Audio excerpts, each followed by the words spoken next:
This is a presentation over Epstein-Barr virus. What is Epstein-Barr? Epstein-Barr was a virus that was discovered in 1964 by Michael Anthony Epstein, J.B. Chong, and Yvonne Barr. That's where the name stimulated from.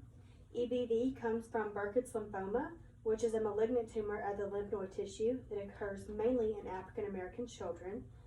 It is the most common virus.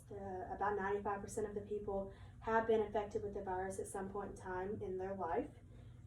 It is all over the world. EBV is a part of the herpes virus family. It is called the gamma herpes virus 4, and it is spread by body fluids, but it is most commonly spread by saliva. Epstein-Barr virus is an oncogenic virus that is asymptomatic. This means that it is capable of inducing tumors but without any symptoms. So even though you become infected with Epstein-Barr, it can still take up to 4 to 6 weeks before you show any symptoms, if you show any symptoms at all. The virus can only be contacted through humans. That's why it's called the human gamma herpes virus 4. Symptoms of Epstein-Barr is fatigue, which means that you often feel tired and sluggish and don't really feel like doing much. Fever, this would be a persistent fever about 104 degrees. You would have a lack of appetite, a really bad rash that is also known as the Epstein-Barr itchy rash. You'd have a sore throat, swollen glands in the neck, armpits, and groin, and weakness in sore muscles. It just gives you a vague feeling of discomfort. This is pictures of the rash on children. It's a very distinctive, noticeable rash. It causes like breakouts around the lips, just like a cold sore does from a herpes virus. This is the swollen lymph node gland, so it's going to be behind your chin and behind your ear. The virus itself. The virus itself is a linear double-stranded DNA virus. The genome of the genetic material in Epstein-Barr virus consists of a linear double-stranded DNA molecule that is 184 kilobase pairs in length. The genome codes for about 100 proteins. The size of Epstein-Barr virus is an envelope virus with a polyhedron of 20 faces. This capsid is 100 to 110 nanometers in diameter, and containing a double-stranded linear DNA of approximately 175 kilobase pairs. The subfamily or subdivision of the group is gamma herpes virus, also known as lymphoproliferative virus. Lymphoproliferative virus is a viral infection. It is most common in children. It is believed to be a congenital HIV infection because it is highly associated with acquired immunodeficiency, which leads to lymphoproliferative disorders. The capsid is at the nuclear membrane, which means that some viruses are enveloped, meaning that the capsid is coated with a lipid membrane known as the viral envelope. The envelope is acquired by the capsid from an intracellular membrane in the virus's host. It affects B lymphocytes. Human B cells are the primary target of Epstein-Barr virus. In most cases, EBV infection is asymptomatic because of highly effective host immune response, but some individuals develop self-limiting infectious mononucleosis, while others develop EBV-associated lymphoid or epithelial malignancies. It is latent or lysogenic, which means that EBV mainly affects the B cells and epithelial cells, but it has two modes of infection, latent and lysogenic. It is predominantly latent, however, lysogenic infection is detected in a healthy seropositive individuals. This is the subfamily, which is gamma herpes virus, the lymphoproliferative virus. This shows how it affects children. This is a B lymphocyte, which is the main thing that Epstein-Barr attacks. It is an antigen binding receptor antibody. This is the life cycle of EBV. So it starts out from the, here's the virus, it goes to the epithelial cells, to the B cells. This is the T cell attacking the B cells and the replication of it starting all over again.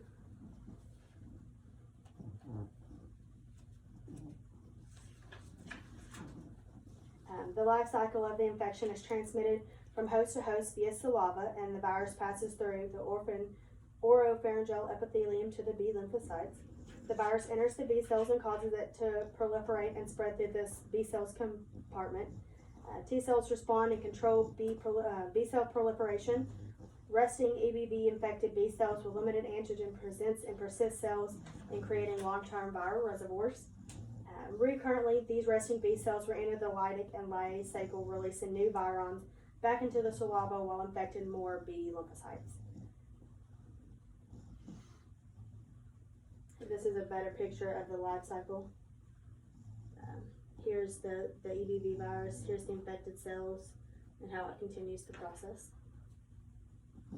Other diseases associated with EBV, we have Burkitt's lymphoma, nasopharyngeal carcinoma, and infectious mononucleosis.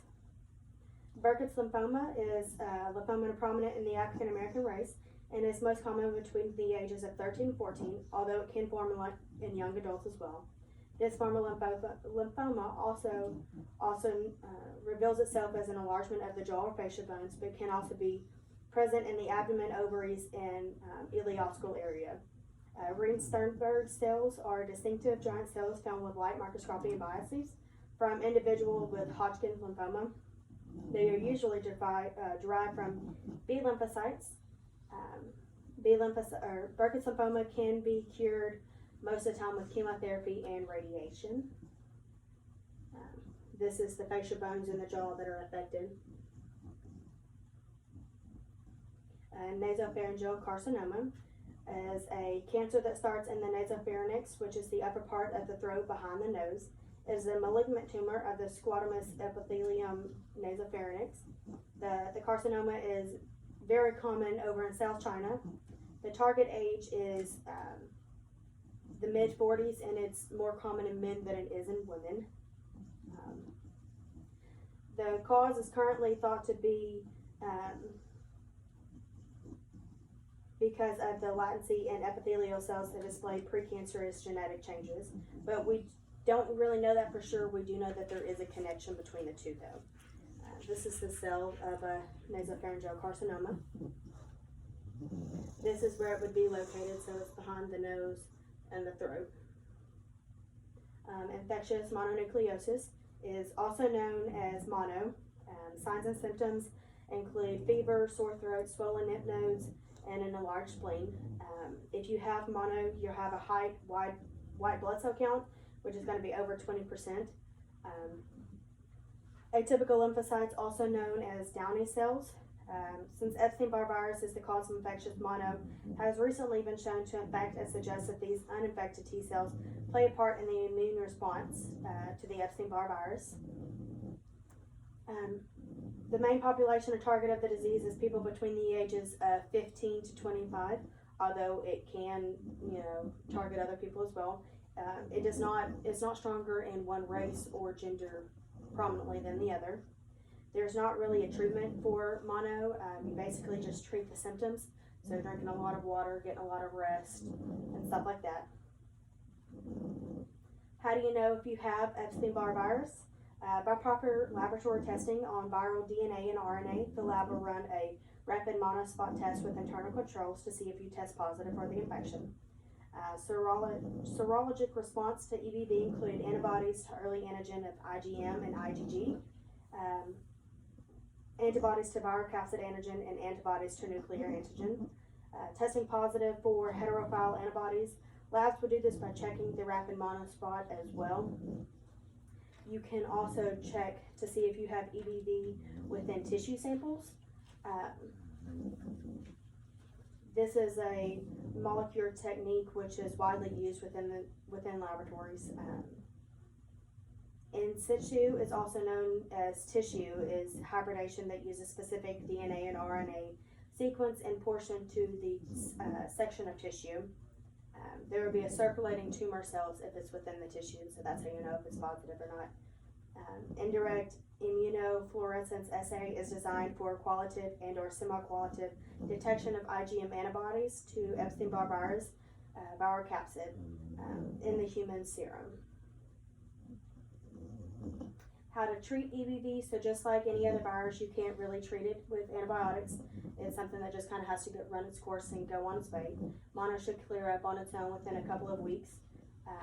So treat the symptoms, not the actual virus. Getting a lot of rest, drinking a lot of fluids. You can take like immune boosters to try to help it, and vaccines are always a good target to try to prevent EBV. And that's it.